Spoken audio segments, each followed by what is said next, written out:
Hey guys, welcome back to my channel Sandeep space. ఈ వీడియోలో మనం ఇండియన్ స్టూడెంట్స్ ఎవరైతే ఐర్లాండ్ రావాలనుకుంటున్నారో మాస్టర్స్కి వాళ్ళ గురించి ఈ వీడియోలో మనం మేజర్గా కవర్ చేసే టాపిక్స్ ఏంటంటే ఇక్కడ కోర్స్ ఎలా సెలెక్ట్ చేసుకోవాలి అండ్ కాలేజ్ ఎలా పిక్ చేసుకోవాలి అండ్ వీసా ప్రాసెస్ ఏంటి, ఈ వీసా ప్రాసెసింగ్ టైం ఏంటి, ఇలాంటి ఎన్నో విషయాలు మనం ఈ వీడియోలో కవర్ చేయబోతున్నాం గైస్. సో ఇంకా లేట్ చేయకుండా వీడియో స్టార్ట్ చేసేద్దాం. సో ఫస్ట్ మనం ఏ కంట్రీకైనా మనం మాస్టర్స్కి అప్లై చేయాలంటే ఫస్ట్ మనకు కావాల్సింది ఏంటంటే ఇంగ్లీష్ ప్రొఫిషియన్సీ టెస్ట్. దీని ఐఎల్స్ కానీ టోఫెల్ కానీ డ్యూయోలింగో కానీ. మనం ఫస్ట్ ఐఎల్స్ గురించి మాట్లాడుకుందాం. ఈ ఐర్లాండ్కి అయితే మినిమం రిక్వైర్మెంట్ 6 ఓవరాల్.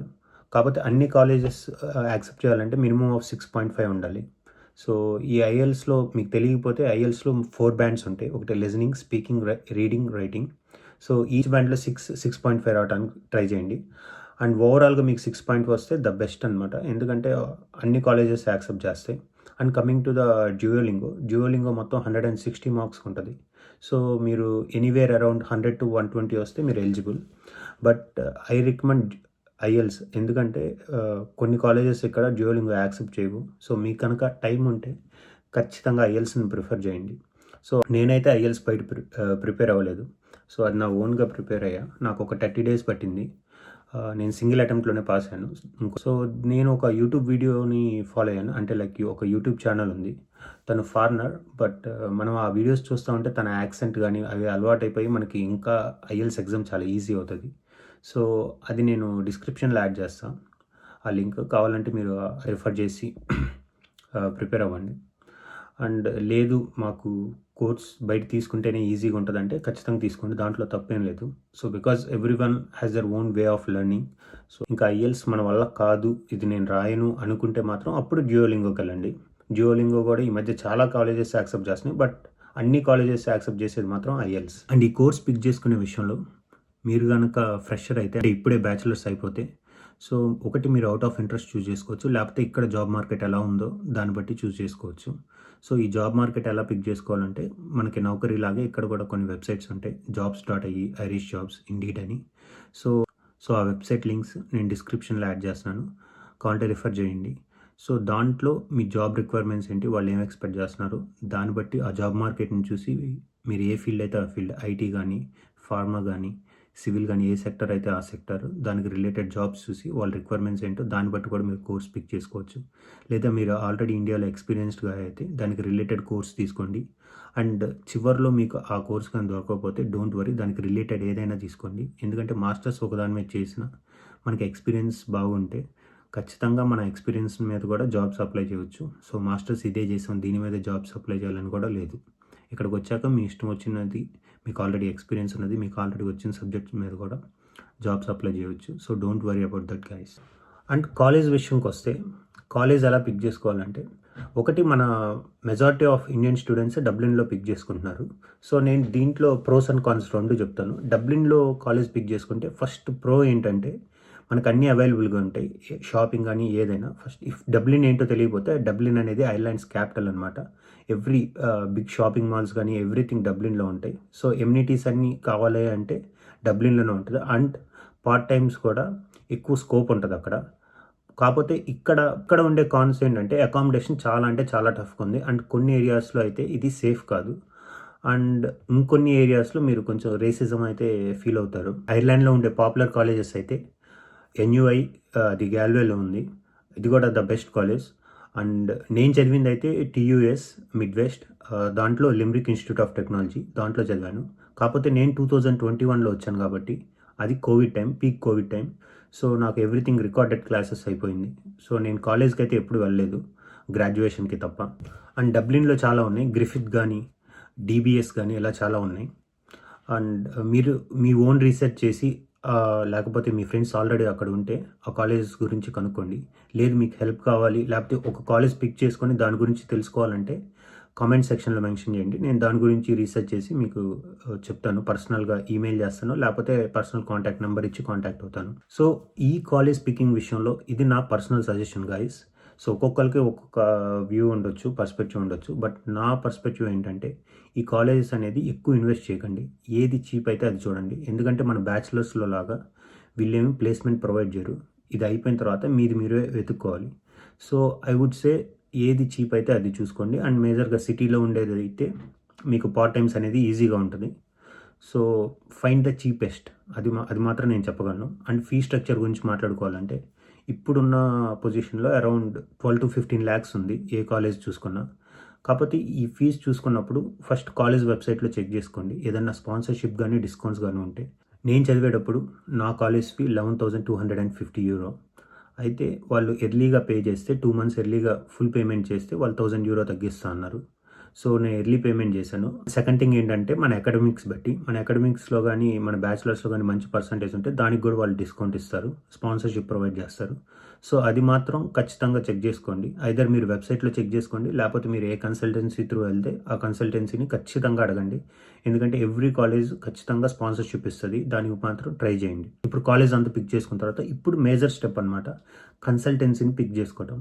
ఈ కన్సల్టెన్సీ వాడిని మంచి ఎక్స్పీరియన్స్ ఉన్నోడిని గానీ, బెస్ట్ రివ్యూస్ ఉన్నోడిని పిక్ చేసుకోండి. ఎందుకంటే మీ ప్రాసెస్ అంతా వాడి చేతిలోనే ఉంటది. డాక్యుమెంటేషన్ గానీ, ఎవ్రీథింగ్ వాడు కరెక్ట్‌గా రాస్తేనే మీకు వీసా కరెక్ట్‌గా అవుతది. అండ్ ఇంకొకటి గుర్తుపెట్టుకోండి. ఈ కన్సల్టెన్సీ అనేవాళ్ళు మిమ్మల్ని చార్జ్ చేయకూడదు. ఎటువంటి మనీ తీసుకోకూడదు. ఐర్లాండ్‌కి ఏ కన్సల్టెన్సీ అయినా ఫ్రీగా ప్రొవైడ్ చేయాలి. లేదు మీకు మీ సరౌండింగ్స్‌లో లేకపోతే నాకు చెప్పండి. నాకు ఇక్కడ తెలిసినోళ్ళు ఉన్నారు. కావాలంటే మీకు రిఫర్ చేస్తాను.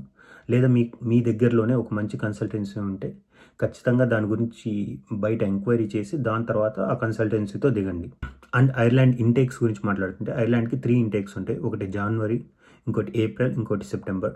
ఈ మూడిట్లో సెప్టెంబర్ అనేది మేజర్ థింగ్ అనమాట. సో అన్ని కాలేజెస్ అప్లికేషన్ యాక్సెప్ట్ చేసేది మాత్రం సెప్టెంబర్‌లోనే. దాని తర్వాత కొన్ని కాలేజెస్ యాక్సెప్ట్ చేసేది మాత్రం జాన్వరిలో. ఈ ఏప్రిల్ అనేది లీస్ట్ అనమాట. ఐదర్ 1 లేకపోతే 2 అంతకుమించి ఉండదు. నాకు తెలిసినంత వరకు అయితే డీబీఎస్ డబ్లిన్‌లో ఉంటది. Dublin business school. అది తప్ప వేరేది ఏది ఓపెన్ చేయకూడదు. సో మీరు ఏ ఇంటేక్ అయినా మినిమమ్ 3 మంత్స్ ముందు ప్రాసెస్ స్టార్ట్ చేయండి. ఎందుకంటే వీసా డెసిషన్ ఒక్కటే 1.5 మంత్ దాకా పడుతుంది. సో అక్కడే మీ క్రూషియల్ టైం వేస్ట్ అయిపోతుంది. సో అట్లీస్ట్ 3 మంత్స్ ముందే కాలేజ్ పిక్ చేసుకొని అప్లికేషన్ వేసేయండి. అండ్ ఇప్పుడు వీసా ప్రాసెస్ గురించి మాట్లాడుకుందాం. అసలు వీసా అప్రూవ్ అవ్వాలంటే ఐర్లాండ్‌కి మాత్రం మేజర్ థింగ్ ఫైనాన్షియల్ డాక్యుమెంట్స్. మీ ఫైనాన్షియల్ డాక్యుమెంట్స్ ఎంత స్ట్రాంగ్ ఉంటే పని అంత ఈజీగా అయిపోతుంది. ఫర్ ఎగ్జాంపుల్ ఇప్పుడు కాలేజ్ ఫీ పే చేస్తే ఆ ప్రూఫ్ ఆఫ్ ఇన్కమ్ కూడా క్లియర్‌గా మెన్షన్ చేయండి. ఎవ్రీథింగ్ మనం ఏదైతే కాలేజ్‌కి కడుతున్నామో ప్రతి దానికి మీరు సపోర్టింగ్ డాక్యుమెంట్ యాడ్ చేయాలి. మీకు ఆ మనీ ఎక్కడి నుంచి వచ్చినాయని. వీడు కన్సిడర్ చేసేది ఏంటంటే మనం పే చేసే ఎవ్రీ పెన్నీ అది వైట్ అయి ఉండాలి. మనం వేరే చోట నుంచి ఎక్కడి నుంచో తీసుకొచ్చినట్టు ఉండకూడదు. అండ్ సెకండ్ థింగ్ ఏంటంటే మన ఎక్స్పెన్సెస్ మనం బేర్ చేయగలం అని చూపించాలి. ఇది బేసిక్‌గా చాలా టైప్స్ ఉంటాయి. కన్సల్టెన్సీ వాళ్ళు చెప్తారు. కానీ ఒక చిన్న గ్లిమ్స్‌గా చెప్పాలంటే మన బ్యాంక్ అకౌంట్ మన ఫాదర్ బ్యాంక్ అకౌంట్‌లో ఇంత ఇప్పుడైతే లిమిట్ €7,000 అలా చూపించాలి. అరౌండ్ 6.5 lakhs చూపించాలి. సో మీరు ప్రాసెస్ స్టార్ట్ చేసేటప్పుడే ఆ మనీ అకౌంట్‌లో పెట్టుకోండి. ఎందుకంటే వాళ్ళు స్టేట్మెంట్ కూడా అడుగుతారు. ఎక్కడి నుంచి వచ్చినాయి, ఈ సోర్స్ ఆఫ్ ఫండింగ్ ఏంటి అయన్నీ అడుగుతారు. అండ్ మీకేమన్నా అసెట్స్ ఉంటే ఖచ్చితంగా ఈ ఫైనాన్షియల్ డాక్యుమెంట్స్‌లో చూపించడానికి ట్రై చేయండి. మీకు ఎన్ని ఎక్కువ చూపిస్తే అంత స్ట్రాంగ్‌గా ఉంటుంది. ఒకవేళ మీకు అసెట్స్ ఏం లేకపోతే కన్సల్టెన్సీ వాడిని అడగండి. వాడు వేరే వే ఉంటది. వాళ్ళు ఖచ్చితంగా చూపిస్తారు. సో ఐర్లాండ్‌లో ఏ వీసా ఇంటర్వ్యూ ఉండదు కాబట్టి మన డాక్యుమెంట్స్ వాడికి అన్నీ చెప్పాలి క్లియర్ కట్‌గా. సో డాక్యుమెంట్స్ అన్నీ కరెక్ట్‌గా పెట్టుకోండి. అండ్ సెకండ్ మేజర్ డాక్యుమెంట్ ఏంటంటే ఎస్ఓపి స్టేట్మెంట్ ఆఫ్ పర్పస్. ఈ స్టేట్మెంట్ ఆఫ్ పర్పస్ చాలా అంటే చాలా క్లియర్‌గా రాయాలి. వాడికి స్పూన్ ఫీడింగ్ లాగా ఉండాలి. అంటే మీరు కాలేజ్ ఎందుకు పిక్ చేసుకున్నారు? ఈ కోర్సే ఎందుకు చేస్తున్నారు? ఐర్లాండ్ ఎందుకు పిక్ చేసుకున్నారు? ఇండియాలో ఎందుకు చేయట్లేదు? ఇలాంటివన్నీ డీటెయిల్డ్‌గా రాయండి. సో దీనికి సెపరేట్ టెంప్లెట్స్ ఉంటాయి. కన్సల్టెన్సీ వాడి దగ్గర ఉంటాయి. కావాలంటే నేను కూడా నా టెంప్లెట్ యాడ్ చేస్తాను. దాన్ని రిఫర్ చేయండి. ఈవెన్ తో కన్సల్టెన్సీ వాడు రాసిన 1-2 సార్లు మీరు చెక్ చేసుకోండి. దాంట్లో ఏమైనా మిస్టేక్స్ ఉన్నాయా ఏమన్నా. ఎందుకంటే ఇది మీ క్రూషియల్ టైం అనమాట. 1.5 month వాడు టైం తీసుకుంటున్నాడంటే వీసా ప్రాసెసింగ్‌కి. మీరు 3 months ముందు ప్రాసెస్ స్టార్ట్ చేశారంటే సగం టైం వాడే తినేస్తున్నాడు. సో ఫస్ట్ అటెంప్ట్‌లోనే అయ్యేలాగా చూడండి. And coming to the medical insurance. ఖచ్చితంగా మనం మెడికల్ ఇన్సూరెన్స్ అయితే తీసుకోవాలి. నేను సజెస్ట్ చేసేది స్టడీ అండ్ ప్రొటెక్ట్. అది ఒక 8,000 అలా ఉంటది. 8,000-12,000 ఇప్పుడు ఎంత ఉందో తెలీదు. కాకపోతే 8,000-12,000 అంతే ఉంటది. అది మాత్రం మ్యాండేటరీగా తీసుకోండి. సో ఇవి తీసుకునే ప్రాసెస్‌లో చాలా కన్సల్టెన్సీ వాళ్ళు సజెస్ట్ చేస్తారు. కానీ మీ ఓన్ చాయిస్ మీకు ఏది తక్కువ అనిపిస్తే అదే తీసుకోండి. వీసా ఫీ అయితే మన స్టూడెంట్స్‌కి అయితే €60. So important thing guys consultancy వాడు మన వీసా డాక్యుమెంట్స్ కానీ ఇవన్నీ వాడే ప్రాసెస్ చేస్తున్నా కానీ మీ డాక్యుమెంట్స్ మీరు చెక్ చేసుకోవడం మాత్రం మ్యాండేటరీ. సో వాడు అప్లై చేసే ముందు మీ డాక్యుమెంట్స్ మీరు క్లియర్‌గా ఒకసారి చెక్ చేసుకొని దాని తర్వాతే అప్లికేషన్ చేయండి. అండ్ కాలేజ్ ఫీజు గురించి మాట్లాడుకోవాలంటే, కాలేజ్ ఫీజు గురించి చెప్పాలంటే, మీరు ఈ వీసా అప్లై చేసే ముందే మీ కాలేజ్ ఫీ కంప్లీట్గా పే చేయాలి. అప్పుడే వాడు ఆఫర్ లెటర్ రిలీజ్ చేస్తారు. అండ్ వీసాలో ఇదో one of the important document అనమాట ఈ offer letter. And coming to the accommodation ఖచ్చితంగా చూపించాలి. ఈ అకామిడేషన్ ఆల్రెడీ మీ ఫ్రెండ్స్ ఎవరైనా ఉంటే వాళ్ళ అడ్రస్ కానీ ఏదో ఒకటి పెట్టండి. టెంపరీగా అయినా మీ దగ్గర ఇప్పుడు టెంపరీగా అయినా చూపించండి. ఇవి గైస్ మనకు వీసా కావాల్సిన మేజర్ డాక్యుమెంట్స్. మిగతావన్నీ కన్సల్టెన్సీ వాడు హెల్ప్ చేస్తాడు.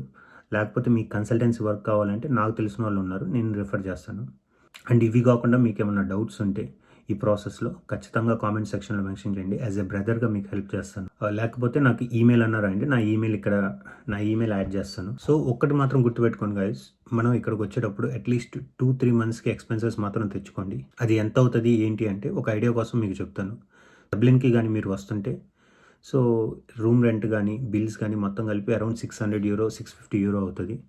అండ్ ఫుడ్కి మీరు కానీ ఫ్రెండ్స్తో కానీ కుక్ చేసుకుంటే అరౌండ్ 100 to 150 అవుతుంది. లేకపోతే బయట తినాలంటే €200 కూడా అవుతుంది.